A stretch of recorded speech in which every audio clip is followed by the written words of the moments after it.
Maestro David Dabbon is an Emmy and Grammy-nominated composer, arranger, orchestrator, and vocal coach. He earned his Emmy nomination for composing a song for HBO's award-winning Last Week Tonight with John Oliver about Bob Murray.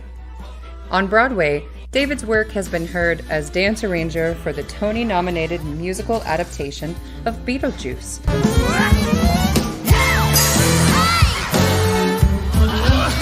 And the celebrated musical comedy, Disaster. He also provided additional orchestrations for the Broadway biomusical Sondheim on Sondheim. His work as an orchestrator can be heard on Audra McDonald's albums Go Back Home and Sing Happy with the New York Philharmonic.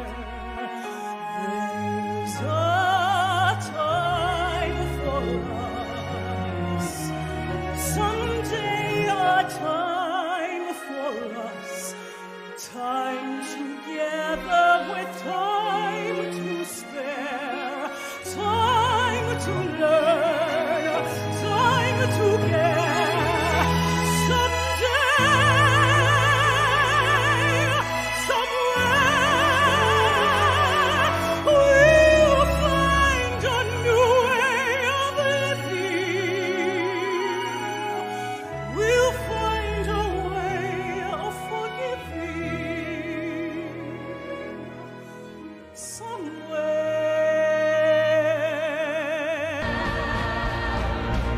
He has conducted and arranged various regional high school musical theater awards, including the Bloomy Awards, Gene Kelly Awards, DSM Awards, and has been arranger and orchestrator for NHS MTA since its inaugural year.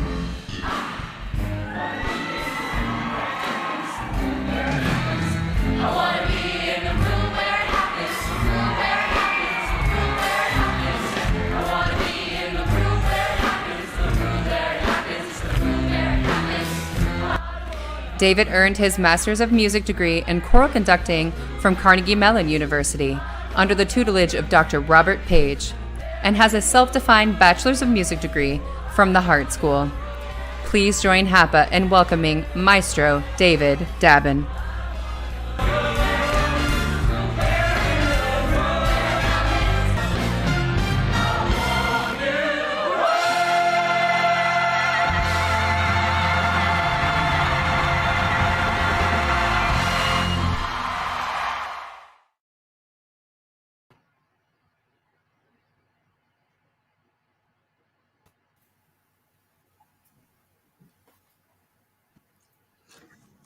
Hello.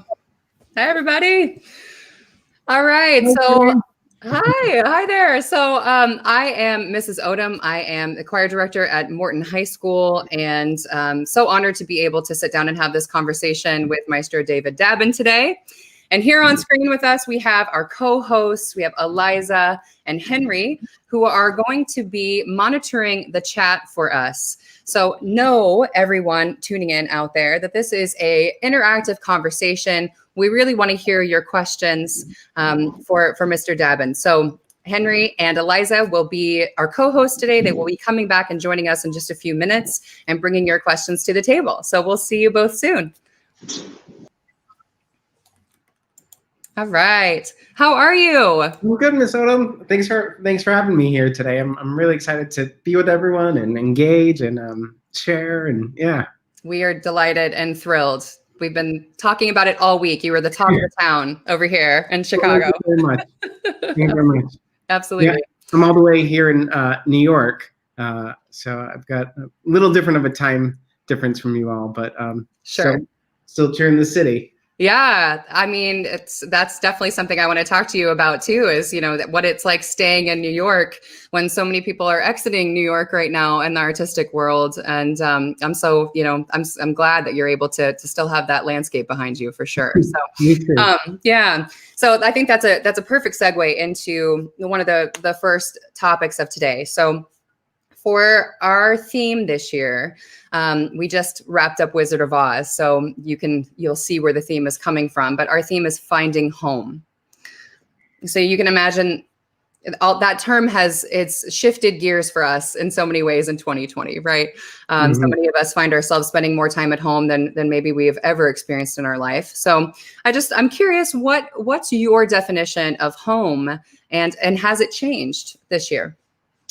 That's a really great question. You know, the concept of home, I came from, both my parents came from Egypt, got kicked out in the 60s. And when they moved here to the States, you know, it was really interesting thinking of home from their perspective, because when my mom came, it was really hard for her to figure out what home was.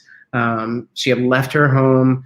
She was in a new country, didn't speak the language. And so thinking back to, we've spent so much time this year in our own home. And I constantly think about my mom and my dad and how they've defined home for me growing up and how that's shifted. And I think some of the ways that for me has pivoted is, some of the things I've taken from it are like surrounding things that are important to you, you know, home is a very private place, and you know, we're in a world where we're connecting online, and people are getting to see into people's houses right now and how they live. And so there's that layer of like, am I embarrassed by my home, or am I proud of my home? And I think that ultimately we all are trying to discover what comfort is in home, that we can be proud of how it looks, how we feel in it, when it becomes both your workplace and your play space and your relaxing place. You know, I'm someone who loves to be comfortable. I love, you know, I'll travel for a project and I'll be in a hotel room, and that feels like home to me. But I think ultimately, home is a place that you just love to be in. And for me, you know, I'm an introvert, but I love people that are close to me, and so people that I want to welcome into the place. But it is, you know, home to me is a very private thing, and I like having that. Yeah. So you talked a little bit about your parents and your upbringing, and I know that you started composing at the ripe old age of 8 years old. So I wonder if you could talk to us a little bit about what was your home musical growing up, or tell us a little bit about what that was like for you. Sure. So we had a piano that was in the basement of our house. I grew up just outside of Boston, Massachusetts, a town called Framingham, and my sister's 11 years older than I am. And so she played piano, she danced, and I would just see her playing piano, and I would just like go up and I would, you know, touch the keys and be very curious. So I started like plunking my own melodies and things. And I was like, oh, you know, you're curious about piano. Let's try to get you some lessons. And so I took piano lessons, and the teacher would give the assignments. And for whatever reason, I just did not understand what the assignments were. I would just go, and I'd go back home and I'd write my own music and do my own thing. And eventually my mom was like, you know, if you're not going to practice as the teacher said, like, I'm going to stop your lessons. And I kept going. I just kept playing my own things. My lessons stopped, but I started writing and figuring out methods that worked for me on how to write. And fortunately, my teacher had given me enough knowledge of like notes and chords and things that I had enough I could grab onto to keep going. Because I was so curious, I kept learning in different ways. And I became more self-taught versus like, I know it all. You know, I really was curious. I got different books of playing songs from Broadway shows, and I would figure them out. And so it was many years of just me exploring how to learn and write. And I think I wrote my first full musical by middle school, in my 8th grade, and I made my middle school do it. But music was always on the side. It was just a hobby. I loved dancing. I loved stories. We had a basement in where I lived, and a lot of like random pieces of fabric. And so one day I asked my parents if they could put hooks on the ceiling, and I would like create like rope, and I came up with like this whole pulley system where like I would design these sort of things where like you pull one and one would lift up and then one would go like this, and then I would, you know, create these songs and stories, and it just came from a place of play and curiosity. But eventually I wanted to be a director and choreographer. Music to me was just like something I enjoyed doing. It was fun. It was, you know, I'm going to go write a song. And a teacher heard that I was working with a lot of singers and writing a lot of music, and was like, you should look into going into music. And my mom, since I was a kid, was like, I think you're going to go into music as you get older. I think you should go. And I was like, no, it's just for fun, But ultimately I decided it was the right fit, and things started to work together, and yeah. That's so interesting and such a beautiful story, because I think, you know, I hear from a teaching perspective all the time the stories of that moment where the way that you learn maybe doesn't necessarily fit into the mold of how you were supposed to learn. And, you know, so you stop lessons, and for a lot of people that's the end, right? You're sort of told like, well, you're not doing it the way that you're supposed to. So I think that's so inspirational to, when you talk about keeping that aspect of play, and, you know, that you were finding a way to be able to create and keep arts a part of your life, and, you know, continue to explore. I like both of those words that you just used. Because it's still a type of learning, you know, the way to explore and be curious through that. I didn't feel like I had hit a block, you know. I wanted to learn more. Just those methods weren't working for me, so I found another way to learn. You know, when I was in college, my junior year, I took piano officially, I'll say for the first time, and the teacher did not understand that I was self-taught. And unfortunately, it wasn't a teacher that helped me understand what I needed to do to get there. Practicing is a really hard thing as a musician, and because I was always the person that was like, I can do whatever I want, I'm just going to like play when I want to, and the teacher was like, you can't do that. And but I didn't have the support from him to be like, this is how you need to practice, this is what you should think about, this is what you're going to benefit from it. And it really did sort of hinder my creative process. And so it became really difficult to make music for about 2 years. And I couldn't play piano anymore. Like, I would look at music and my body got really stuck. But I feel very fortunate that I got my master's. I went to graduate school, and I met a teacher whose name is Robert Page. And he understood that I was a dancer and that I loved rhythm, and I loved, how rhythm and music connected. And he was like, you know, merge the two together and then your music will come back. And he was so right. So I feel very fortunate that I got to work with him, and he was able to understand where all my strengths were and what I also needed to do to become the artist that I wanted to be, because I definitely had a lot of holes. And it takes a lot of work to figure out what those holes are and how to still keep who you are, but get the technique and the craft behind it. And that's hard. It's a lot of work, but it does take an understanding of that. Absolutely. So I've been talking with my choirs this past week about these words, gift, strength, and passion. And I think you spoke so beautifully and so clearly about what it's like when there's an obstacle, right? Whatever it may be, whether it's a particular educator that wasn't able to support you in the way that you needed, or you're maybe it's a time where you need to sit and reflect and sort of be in this still space around your art. But a question that came in from the student body over and over again is, when you meet those obstacles, how do you know that this is still your strength, this is still your gift, this is still your passion, and what do you do to overcome that obstacle?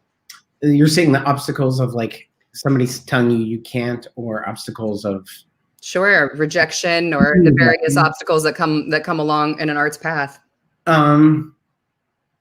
it's a really, really tough question. I think everybody's answer is different, obviously. Sure. For me, I think when obstacles come in, it means two things. One, something's not right. And it could be not right on your end, it could be on the other person's end, but acknowledging that something's not right. And then an obstacle is also there to help you problem solve. So how I problem solve the situation of the teacher was like, you can't be, you're a terrible musician, you're never gonna have a career.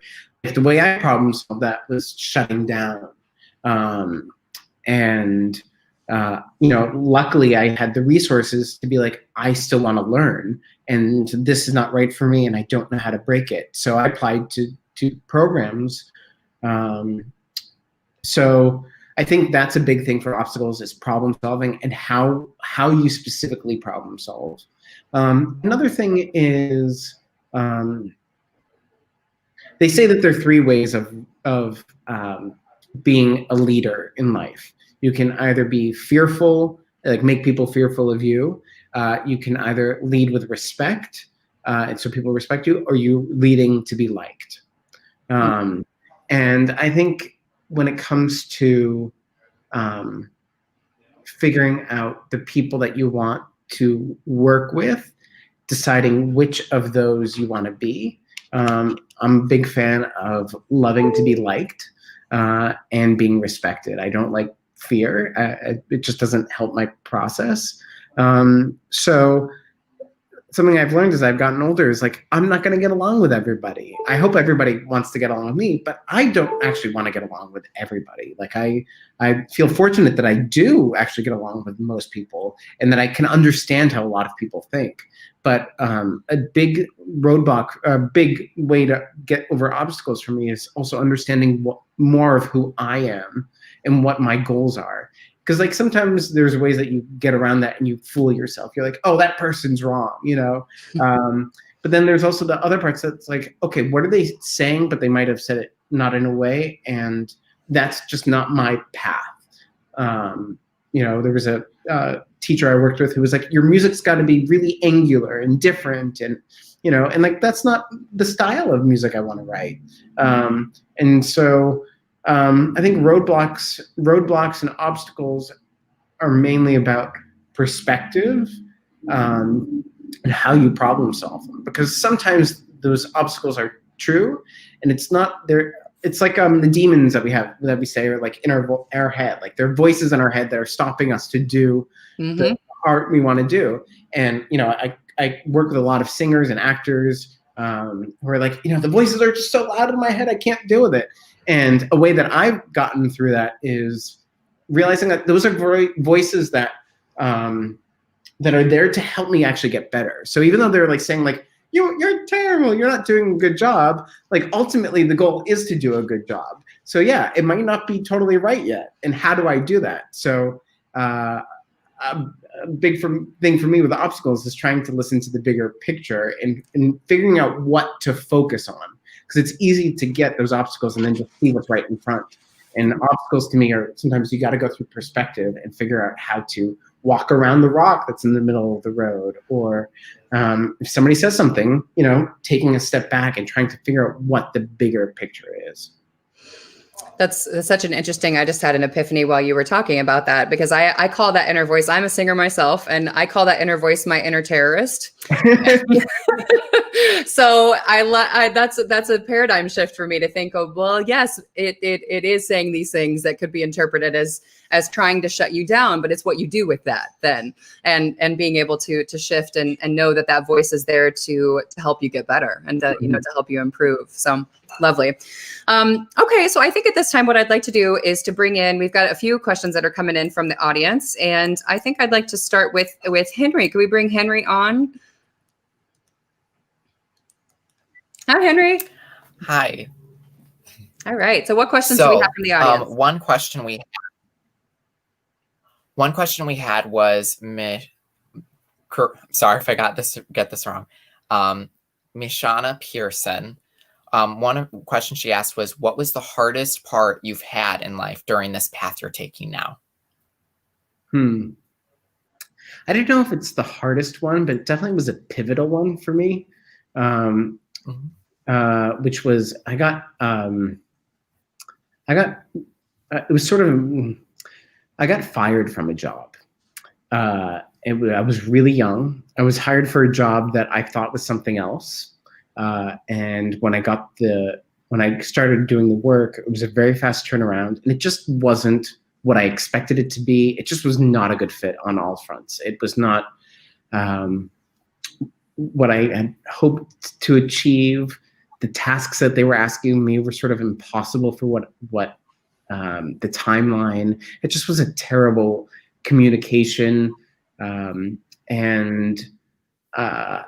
that didn't help me move forward. And I think that was a really tough time, because when you're told that you're not good enough in that instance in a professional setting, when you're trying to be on your own, and there's no one to sort of report back to, it's a really tough time to be like, oh my gosh, is everything that I'm thinking about myself true? Are people seeing what I'm scared of? And they were putting me in situations that were things that I was like, I don't want to do that. That's not the type of work I want to do.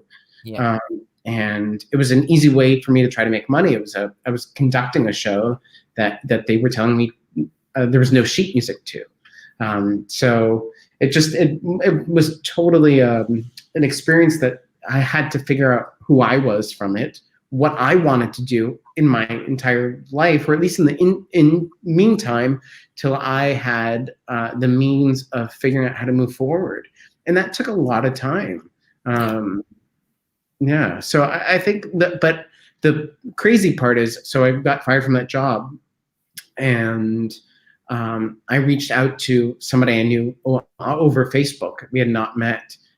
Now it happens to be my partner. And we connected, and he said, I'm looking for an assistant on a Broadway show. Do you want to meet? And I was like, yes, I have nothing coming up. And because of that, many beautiful things came out of that. And it wouldn't have happened if I didn't have that hard pitfall, but I did have to keep going to figure out how to do it. So I'm very fortunate that happened, but it does something I think about it, and it impacts every time I walk into a room to be like, am I going to get fired? Yeah. But something beautiful came out of it. So. Yeah. And I know we had one more question from Emily Lucas. Her question was, what is your favorite project that you worked on? Favorite project I've worked on. So there's a guy that I got to see some of his work when I was in school. His name is Ed Eskandar, and Ed had a really incredible style. Like, you would see his work and be like, that's Ed's work, and I loved seeing it. So when I saw a first production of his, I sort of hunted him down. I said, I really want to work with you. Became good friends, and then when we both moved to New York together, he was working on this show, and he brought me in for it. And we did a couple projects together. Eventually, he built this evening that was a marathon evening of plays. It was a 6-hour evening of theater with 48 actors, 50 playwrights. I wrote a ton of original music. As you can imagine, 6 hours of a play is a lot. And I had 25 remarkable vocalists and instrumentalists that I got to create music for. And it was such a fast process. Like, the day before I'd rehearse a number, I had to write the song before, because it was just, there's so much material, and it wasn't like, we had 3 years to prepare and then we were in rehearsal. We were creating it as we went. And because it was so fast, you're just making decisions, and the body comes up with ideas that you don't even know what to expect. And because I also had a cast already, I got to create for specific individuals, which is something I'm very passionate about. I love celebrating people's unique talents and what makes them the artists that they are. And so it really gave me a great way to showcase many different people in the light that they wanted to be seen, in a way that I was able to contribute my gifts to. And one of the beautiful things from that time too is a lot of people got to meet new collaborators. There was a show off Broadway called Puffs, which was a spoof on Harry Potter, and a lot of people from that cast were part of it. So a lot of it was sort of emerging for many people at that time. And I think about that chapter. It was a lot of work, and a lot of people were put under a lot of pressure, but some great stuff came out of it. So I'm very fortunate that I had that experience. Yeah, that's great. I get that completely. That you just hit it on a bone. That's great. Now you write as well, so that's you know, I'm excited to hear the stuff that you write one day. Thank you. Well, now we can bring Miss Odom back to continue on with the discussion. Thank you, Henry. She has more to talk about.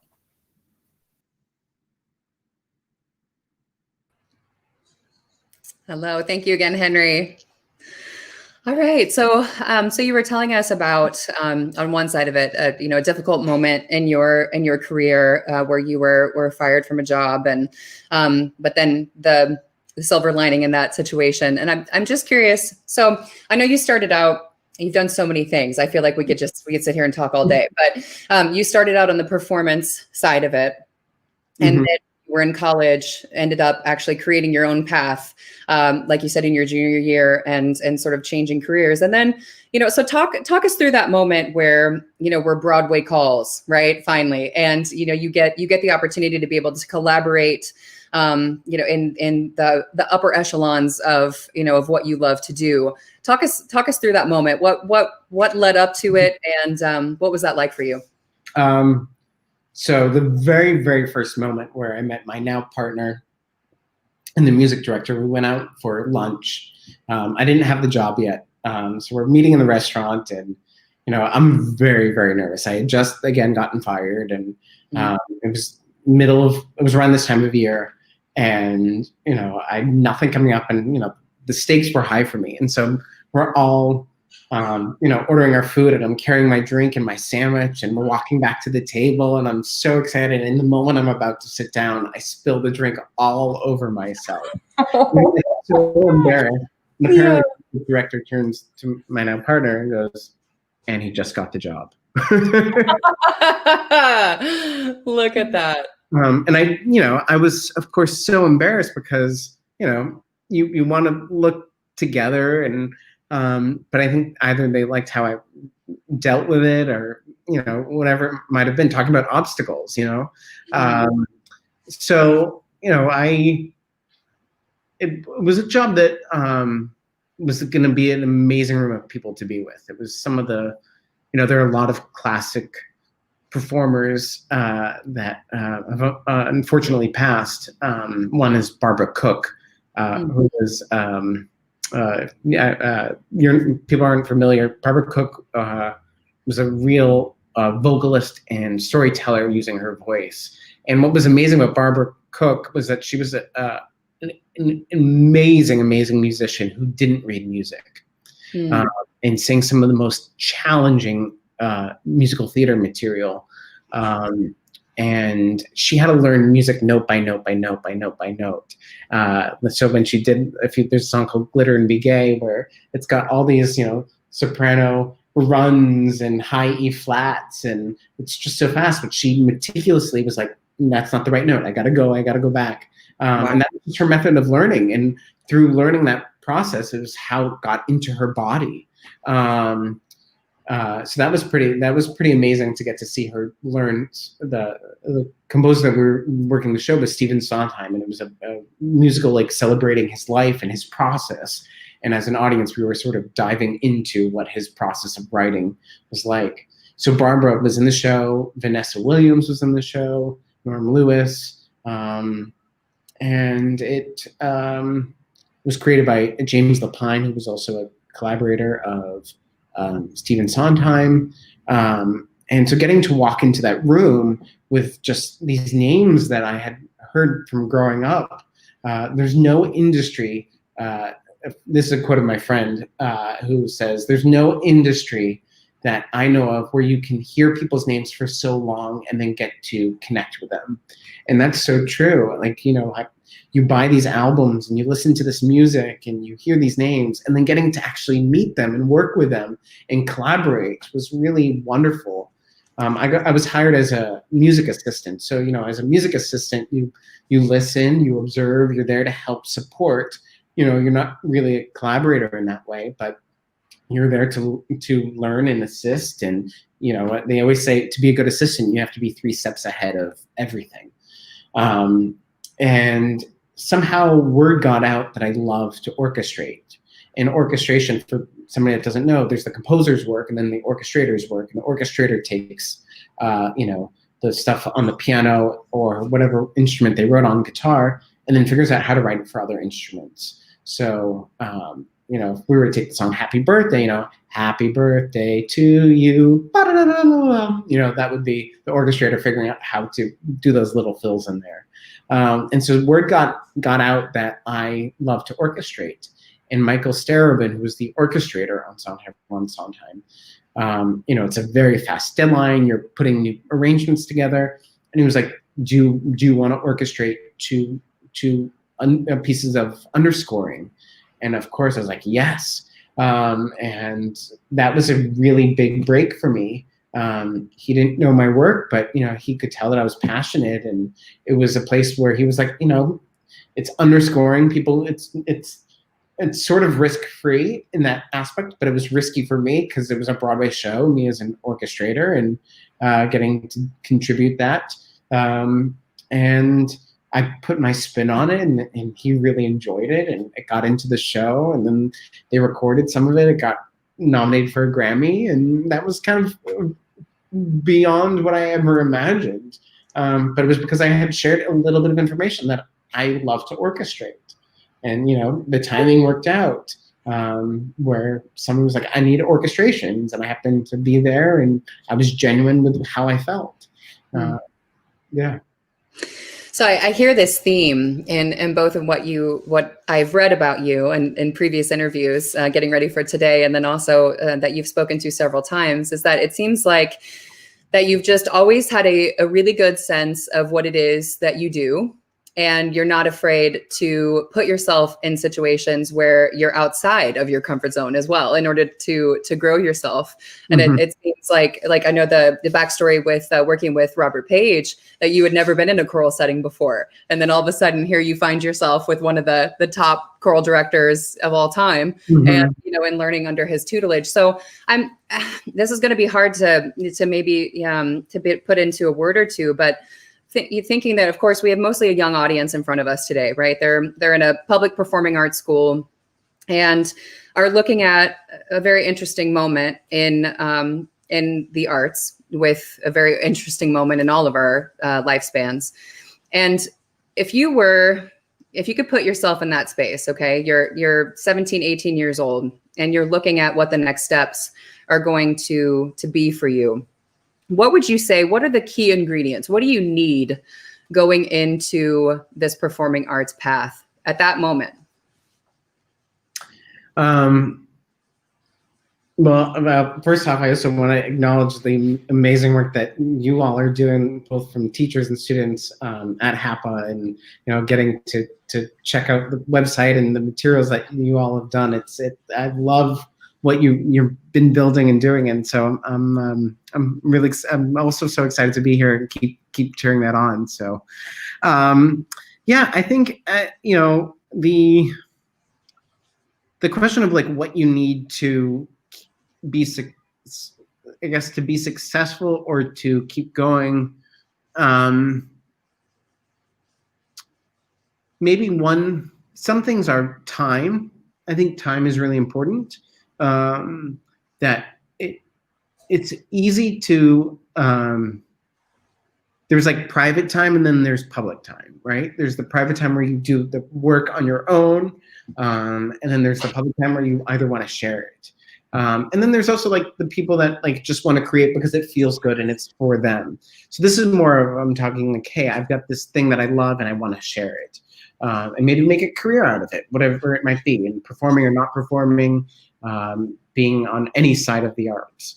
And I think there is a lot of elements that as I've gotten older is like understanding what private work time is and how that applies to the sharing process. Because it is really exciting to be a young artist and know that you are a fan of being an artist, that you are a fan of many things. And then there's the other part that's like, I'm the person that's creating, and knowing when you're wearing that hat. And I think that that's a really important tool to grab onto when you're trying to figure out what your next steps are. So I think time is a really important thing. I think surrounding yourself by people you want to work with and be around. And that takes time as well. You know, like you could think it's one thing and then 2 months later be like, actually, that's not right. I also think listening to your initial instinct is always key. And sometimes initial instinct doesn't necessarily mean that you follow through with your initial instinct, but it does mean that you have to listen to it. Because sometimes listening to it will, sometimes not acknowledging it will just make it harder to walk into any room and feel good about yourself. And sometimes the things that you want and the things that you're good at don't always collide. You know, I play piano really well. I'm not a concert pianist. I've never wanted to be. But one of the jobs, again, that I didn't get, that I got let go from was I needed to play piano for something. And it was really hard piano music. And when I didn't put in the time, I didn't put enough time into learning it, but it also didn't match my skill set. And I think knowing where you want, how you want to be seen, and surrounding yourself by how you want to be seen so that you can show who you are through that is really important, because otherwise you're just creating for yourself, and that has its purpose too. But I'm somebody that does like to create for purpose. So there are people that I'm like that the work that I'm creating is not desired for them, so I'm going to look over here and share with the people that I feel like it's right for. It seems like, especially with what you do in your work as an orchestrator as well as an arranger, it's very much a collaborative process. So what do you think are the maybe characteristics or just your advice for those that are that would want to be in the position that you're in when it comes to collaboration? My newest analogy is that collaboration is like a potluck, right? That everybody brings a different dish to the potluck, right? You can bring your either dessert or a recipe that is from, someone in your family made for years, to something even you picked up at the store. And you have no idea what the full meal is going to look like, or even what you're hungry for. But you do have to bring something to the table. And usually that table is at somebody's house. It might not be your house. And you do have to be respectful of the plate that it's on. You have to be respectful of the space you're in. You have to be respectful of of how the flow of a potluck, because you don't want to just like scoop and let things fall everywhere. But you also do want to share and taste and be like, oh my gosh, I didn't realize that those two dishes are almost the same dish, but very different versions of it. And you can say, hey, I like that one more, or not, but there's still got to be a way to do it without hurting people's feelings. But collaboration is really about honesty, and knowing that it's not just about what you've brought. It's about starting it off and then looking at how it works. Yeah, I think that's something that's, and the other thing I will say that just sparked is we all come from different backgrounds and different passions and different things that we've done. For me, dance was something that I loved as a kid, and I still love today as an adult. I still take class. Pre-COVID, I would, try to at least take a couple classes a year because I don't want to lose that. It was a really important part for me but I didn't realize that some of my work that I'd be doing as an adult is called dance arranging. I didn't even know that was a job. Mm-hmm. Dance arranging, for those that don't know, dance arranging is like if you were to take a musical like Wizard of Oz, and you were to look at, if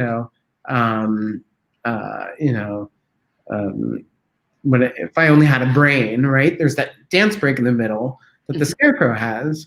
And that's usually created by a dance arranger. There's the composer, and then there's the person that comes up with all the ways that it can fill. So when the Scarecrow is leaning against, the fence and then maybe falls, the music goes, "Whoa!" or yomp, So that's me sort of thinking of cartoons and music in a live stage way. But who knew that my background of dance, my knowledge of composition and arranging would all merge into this wacky job called dance arranging. And people have done it for years and haven't been dancers, but I can bring my skill as a dancer and composer and arranger to that potluck dinner and collaborate because of the knowledge I have. It sounds like everybody would want a seat at that table. That sounds like a good time. I love it. So there's always room at the table. And if not, we'll always bring another table to make it bigger. That's wonderful. All right. So at this point, I'd like to bring Eliza on so we can check in with our audience. Great. Thanks, Ms. Odom. Mm-hmm. Hi, Eliza.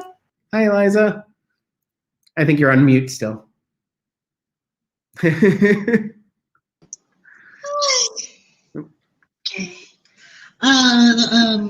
The question comes from Christian.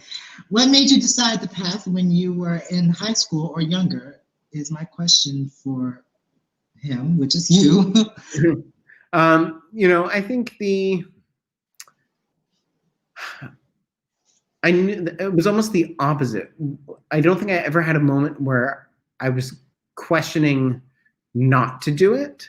The moment I sort of figured out I was home, we've talked about home today, that the theater community and the arts were a big artistic home for me.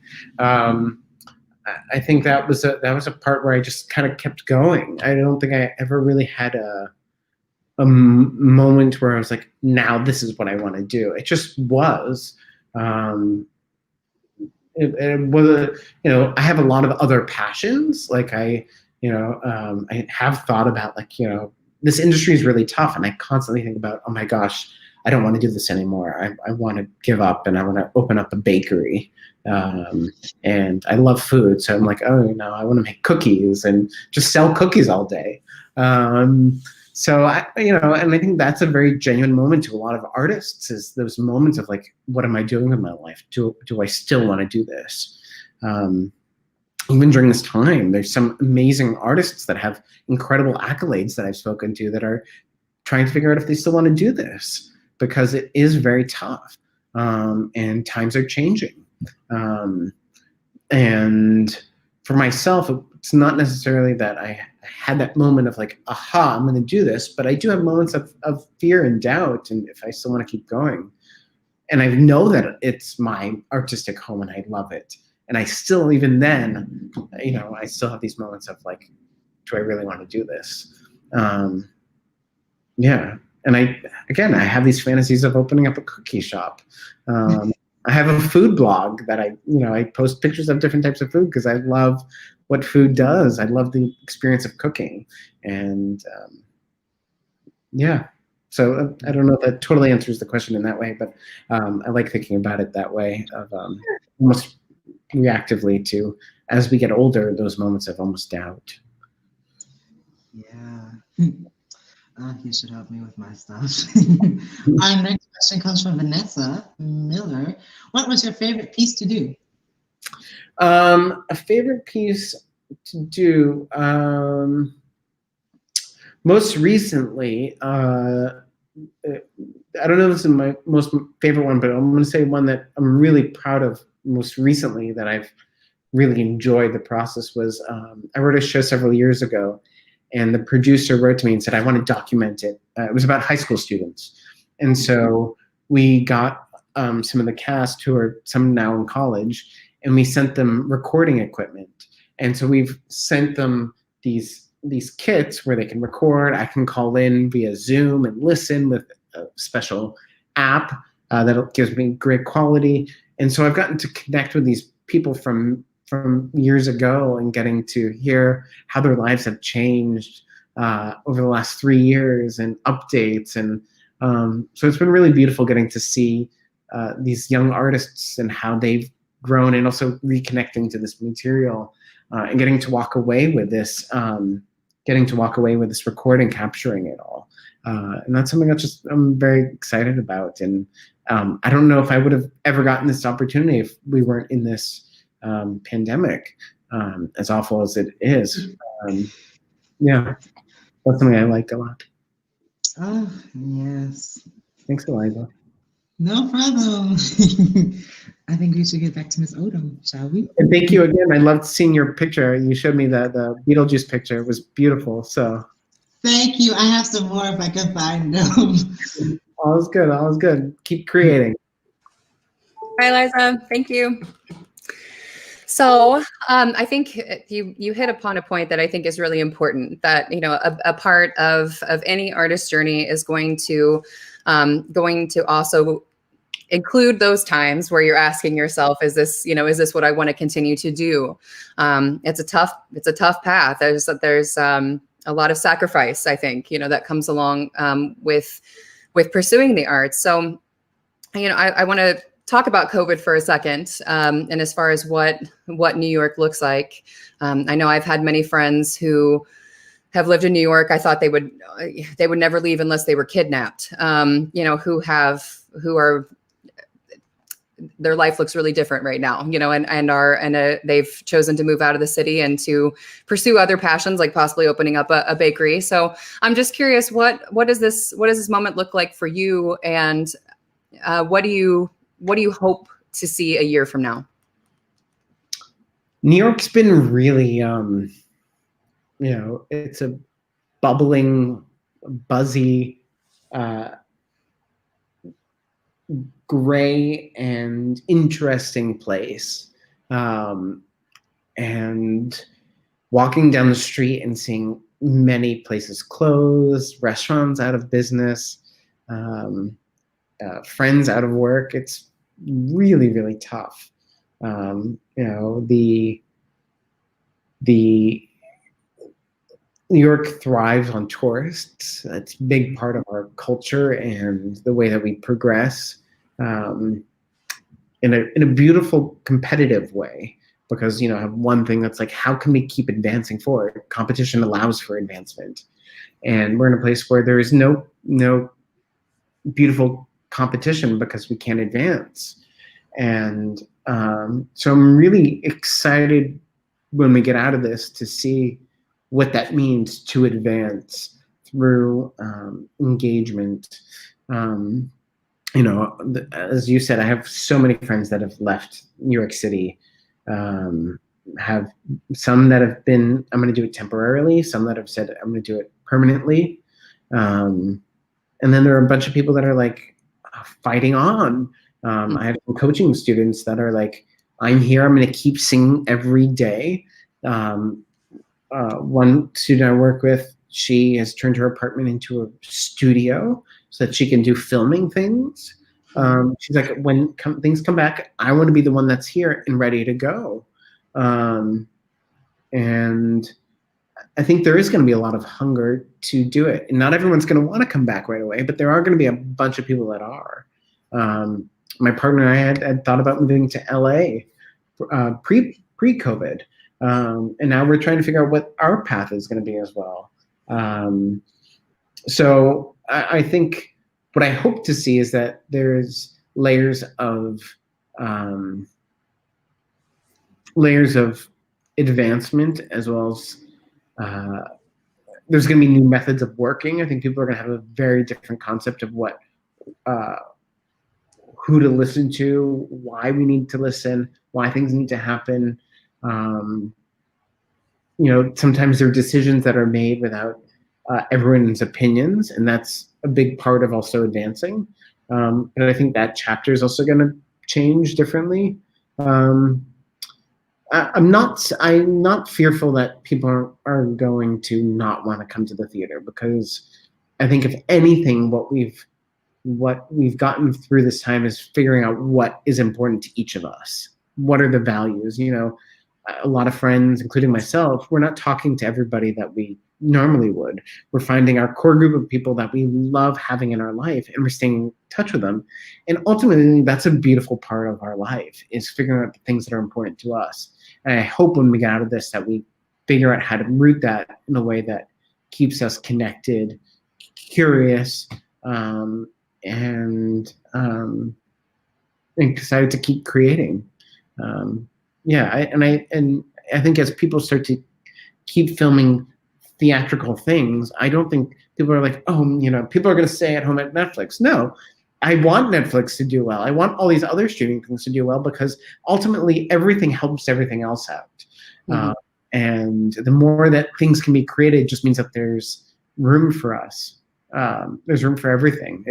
We do have to make the space for it. Mm-hmm. So I wonder what art has looked like over this past 9 months for you. Have you had any non-traditional collaborations that you've been working on? Yes. The one I was just mentioning was a big one. The working with many of the students in demo, but another one that's been really interesting is I've gotten to understand the digital music world a little bit more, mm-hmm. Which I had not, and that has a big process of, you can share a digital file and many people can work on it, similar mm-hmm. to a Google Doc or anything else. So that's been really fun to kind of collaborate in ways that I would not have as well without this. I do feel very, very fortunate that I'm busy. I can't really say that I'm like working, but I feel like I'm very busy with a lot of meetings and working with some students and trying to write. So I feel fortunate that I've had unique collaborations and that I'm busy. But I strangely feel like time is moving super fast and really slowly. Mm-hmm. Yeah. So I know that you're a teacher as well. So I'm wondering what has teaching looked like for you over the last 9 months? It's been definitely one-on-one. I've taught a lot of master classes as well, mm-hmm. over Zoom, and I love working in a masterclass setting. My philosophy as a teacher in masterclasses, and those that might not be familiar with masterclasses when you've got a teacher and usually many students, and you're working with one student in front of many other students, so that people are getting to see that intimate relationship of trying to advance a student forward in a public setting. One thing that I really love about that work is that everybody is so different in the tools that they have. I did one last week where I had about 14 students that were between the ages of maybe like 12 and 18. And they all sing little clips of music. And I started off saying, like, everybody's going to I'm going to give people different notes. And the most important thing to understand when you're working with people, when you're hearing the notes, is that, like, the note I'm saying is specific to somebody. So don't always just understand the literal part of the note. Understand what I'm trying to say. So if I'm telling somebody whose diction might be really sloppy, like, communicate in a way that's a little more clear. And somebody else might have like perfect diction and over speaking things too much. Not saying, get more casual. And the goal of both people, which might be very different, is just to understand it. How can you communicate in a way that we as the listener and as the person that you're singing to can understand? So for me, I think a lot of still this time in the last months has been really catering even more. And the amazing thing is, like, another perk that has come out of this, as awful as being during COVID, is the way that I've worked with students. A lot of the tools that they've gotten, they would not have gotten regularly, because I'm using my ears differently. It's one thing when I'm playing piano and working with a singer, and I'm like, oh yeah, and you got some energy and whatnot. But when I have to focus this way, the amount of detail has changed. To be like, even to say, I'm somebody who loves a singer that has good pitch, but I love an emotional performance more. I have to say, a big thing for me that's been really surprising is the importance of pitch while singing and understanding how to communicate that when you're not in the same room. And to be like, you're not singing the right note, you're singing the right note, and how do you teach that in a way that they understand, and knowing that they, raising the bar in a way that's not doing it through empowerment, but more encouragement. And that's my philosophy as a teacher. I love to encourage students. I don't like to empower students right now. I believe encouraging, which means you raise the bar and then you can meet there. But if I empower students, then they can just do whatever they want, and then there's no structure. And so I feel like having these Zoom sessions for me, as much as focus is so tough, it has allowed me to keep the bar very high for a lot of students, that they also are excited to meet me there. And they walk into our next sessions even more engaged because they're proud of the work that they've built. So talking about having a high bar, I can imagine when you are walking into a project where you are arranging for Audra McDonald and you're looking at Bernstein's music, that the bar is pretty darn high. So can you walk us through, you've talked a little bit about process and the importance of process. And I wonder what your process looks like when you're working with such iconic music to arrange it for an event like what we saw in the promo. That was a really tough one. If people aren't sure of that song, it was from West Side Story, the song Somewhere, which is obviously very iconic. It's one of the most well-known songs. It's almost as well-known as Over the Rainbow. And my partner did the arrangement on it. And the hardest part of it is, when you're working privately as a composer, you write your song, then you can go work with a singer privately, get to hear it. Even as an orchestrator, you create the music, then you get to sit in the room with the players and get to hear it and be like, hey, cut that, or I made a mistake, or can we add that? There's that sense of collaboration. But when it came to this one, I had a very fast deadline. I had to send it over, and I never got to hear it until the filming of it. So the pressure of it is really tricky because you're needing to use your problem-solving skills, to make the best choices. You have to use your technique to use the best choices. And you also want to be creative and risky, because then you get something new. But you also don't want to look like a fool doing something that's going to be televised on TV where you can't even put your opinion on because of the way the process was. It just wasn't designed for that. It was moving so fast. I was in another state. And so that was a really, really, really tough thing. And the fortunate thing is technology allows you to, there's the music program Finale where it has a playback, and the sounds have grown so much. I remember first using Finale in high school, and the sounds that you can use with it have changed so much. So it's not that it sounds like a real orchestra, but it definitely allows you to, oh, I know how this sounds, especially because I've worked really hard to understand the different instruments, because every instrument's different.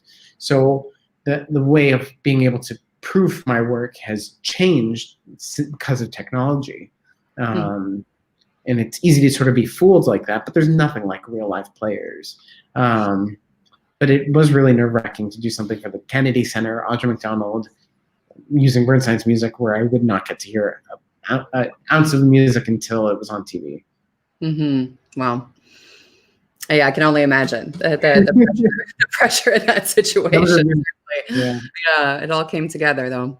So from a composition standpoint, I'm curious, you just talked about the knowledge that you have to have about every instrument. So can you talk for the composers that are out there, the young composers like Henry, for instance, what would you do now if you could go back to when you were, 18 years old? Like what kind of skills would you be acquiring at that moment to ready yourself for a career in composition? I feel like I listened to a lot of musical theater. I knew so, like, even the most obscure stuff. But I think the tool that I wish I had more was something like Spotify, where I could have listened to even more music, of things that I didn't even know existed. I love, even now when I work on a project, I love typing in a word. One of my favorite songs is this song called "Bless the Telephone," and it's this like 1.5 minute song. But it was because I just like typed in the word telephone one day. I was like, let's see what songs, and this song came up, and I love this song. I wouldn't have found it otherwise. So I think a big part of being a young writer and being any writer is research, and that's a tool that I can encourage any writers to be inspired and fall in love with other people's works. Because I even the project that I was talking about with the demo with all these singers from that were in high school, a big part of this process when I'm adding other instrumentalists is saying, I want it to feel like this. This is what excites me. Because we are an art form of our ears and rhythm and our hearts and pulse and feel, some of that stuff can't be written down, and it is from an emotional place. And so feeding that into our bodies is a really important step that I can encourage time and time again for every, not just composers, but any artist, young and old. Yeah. Wonderful. So speaking of our young composer, I want to bring Henry back on one last time for questions from the audience. Hi. Hi, Henry. Hi, Henry. So we have more questions from our audience. One of them being from Alea Edwards. It's, how did you make your dream career happen?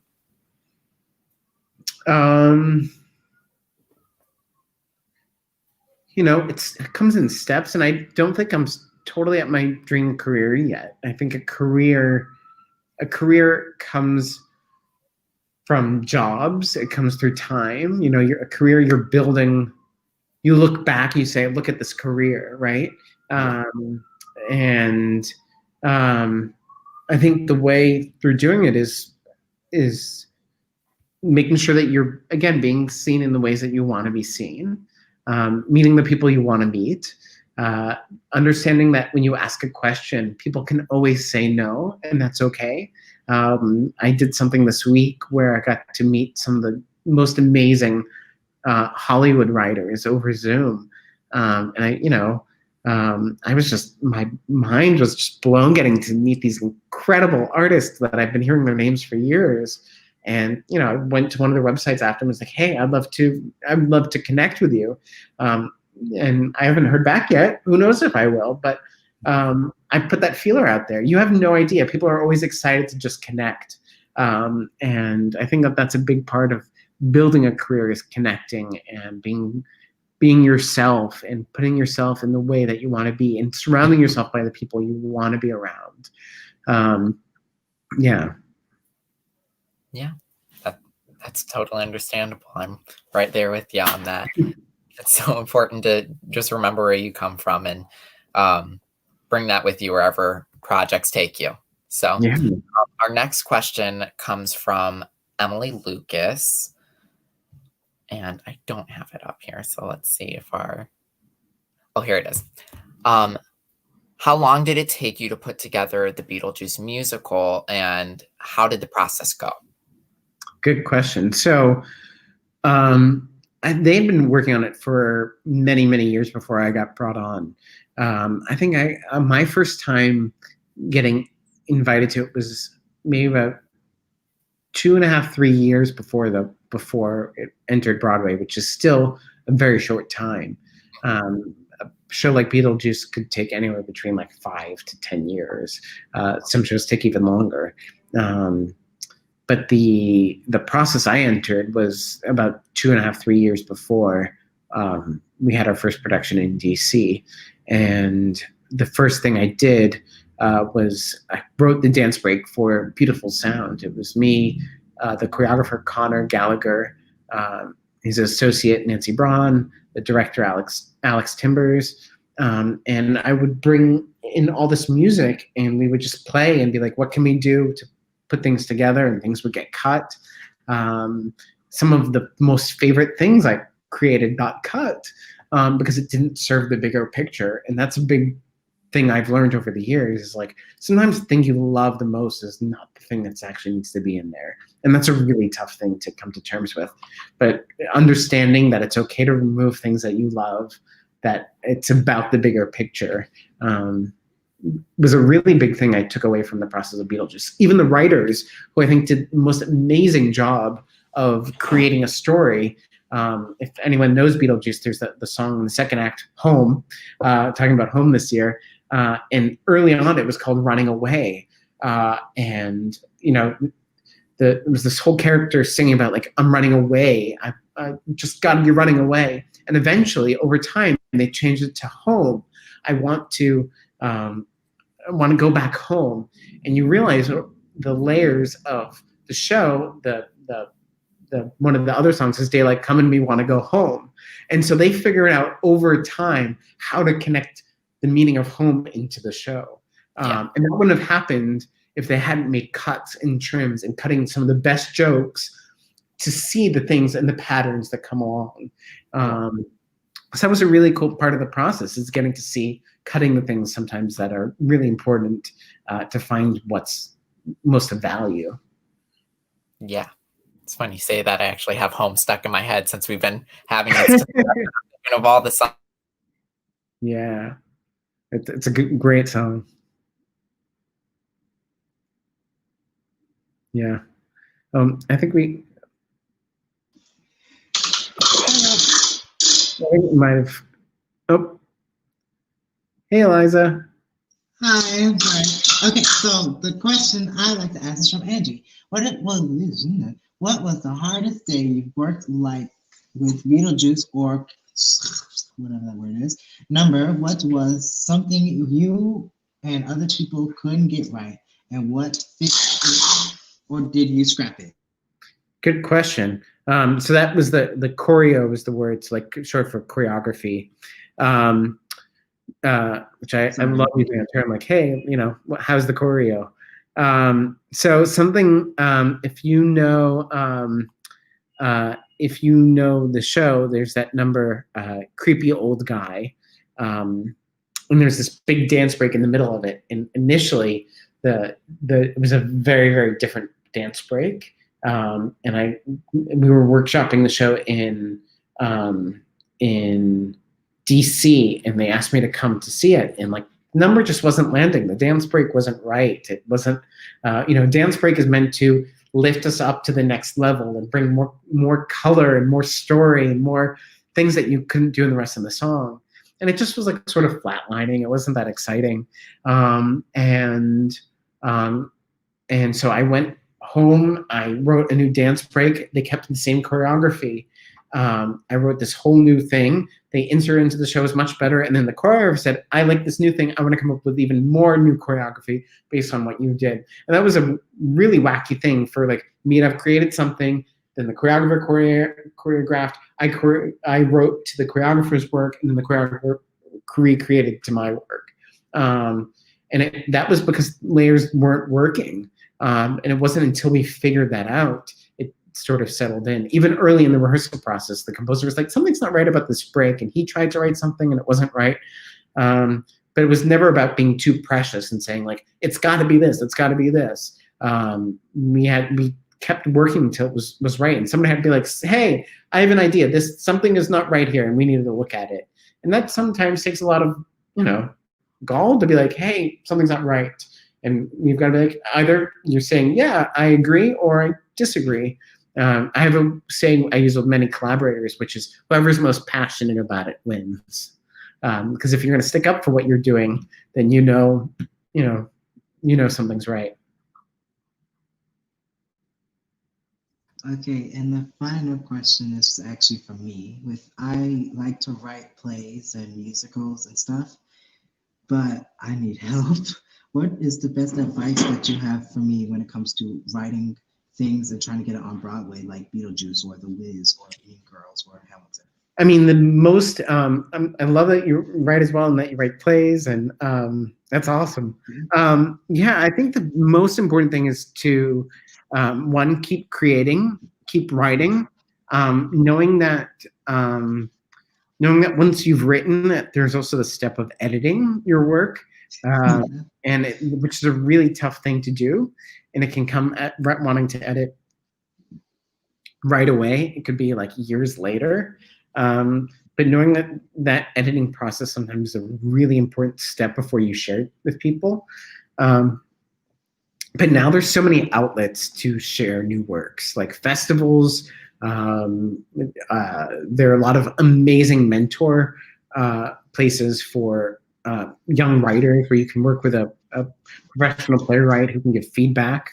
There's obviously a lot of more education programs in full time, but there are a lot of, like, even if you're like, hey, I want to write a play and I want to see what I can do, you could write a 10-minute play and submit it to a 10-play festival. There are tons of festivals and things, and so maybe a good way to research is, like, what is it, a new play festival that I could submit this to and see what you can do, and maybe look at, like, what are some playwriting mentorships and seeing people like that. There are also a lot of organizations that support writers and the process, and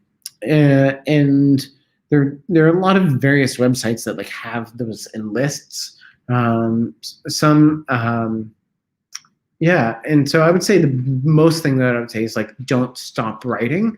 Oh, the other thing I'll also add to that is get it on its feet. Like, get some friends together and be like, hey, can we read this? Can I see what it's like? Do something with it. Don't just let it sit in your desk. The most important thing I would say is, like, also get people to read it. You never know, like, one of those people that you give to read it will be like, hey, I actually want to direct this. I've got an idea, and then things sort of, like, fall into place. But it wouldn't have happened if you didn't have those people together. And obviously during this time, it's really tough to do that. But there are ways where you can still do a reading of a play over Zoom, or having things ready to go. So when you can be in a room with people again, you're like, hey, can we do this? Or maybe you have another friend that's a playwright and another friend that's a playwright, and you're like, can we do an evening, at school one night where, like, the three of us just share our work? Or maybe you start a group with other friends. You're like, hey, every week, and it doesn't have to be just plays. It could be playwrights. It could be costume designers. It could be songwriters. It could be architects. It could be visual artists. And you could say, hey, I'm starting this group of, like, 10 people that I really like, that are nice people that I really want to be in a room with. And let's meet once a month and share what we've built, and just share, so that you're giving yourself something to build every month. And that's easy to do. You can just collect friends together and say, hey, let's all do this on our own. It's just for us, and at the end of the year, maybe we'll have 12 things that we've each made that we can walk away from. Thank you. I love writing musicals and plays, so it's such an honor to really be talking to you right now. Thanks, Eliza. Thank you so much, Eliza. Appreciate it. And thank you to Henry, too. Both of our student co-hosts, you guys did a fantastic job. So thank you so much, guys.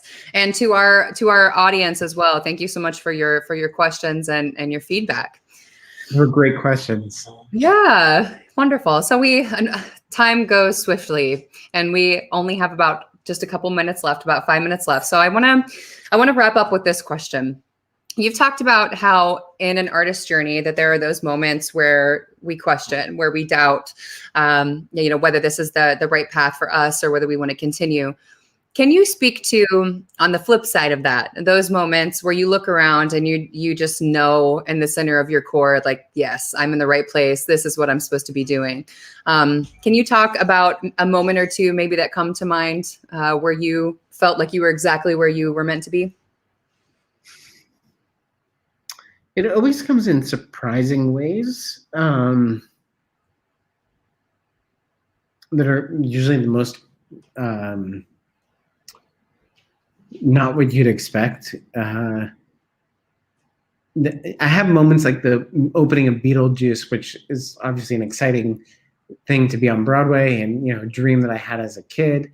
Where like I had that, but it wasn't. I think the ones where I've had the biggest were probably in the smaller moments,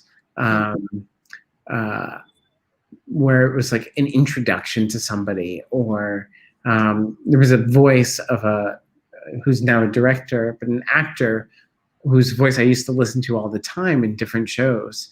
And I remember he called my cell phone one day, and it just felt like such an adult moment of hearing the specific voice call my phone. And that was a really moment of like,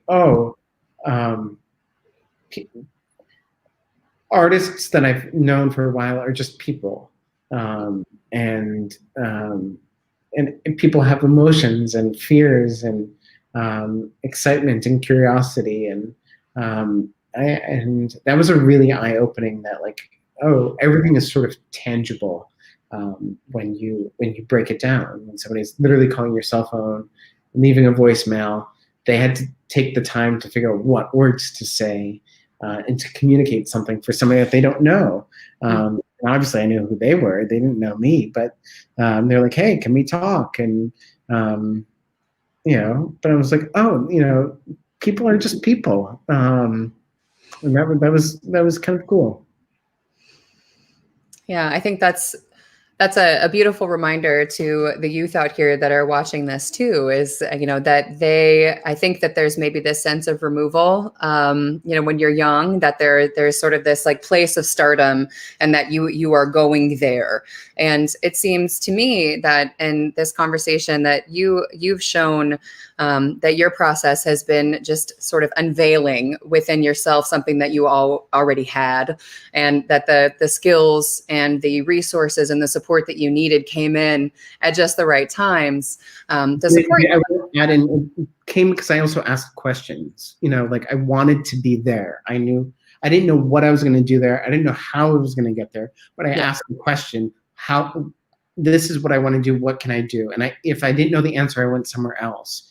And so I think that's something for when people say, how did you build this? It comes through asking questions and not knowing the answers, and wanting to find the answer is how you get there, and not just settling for the question or settling for an answer that you might not be happy with.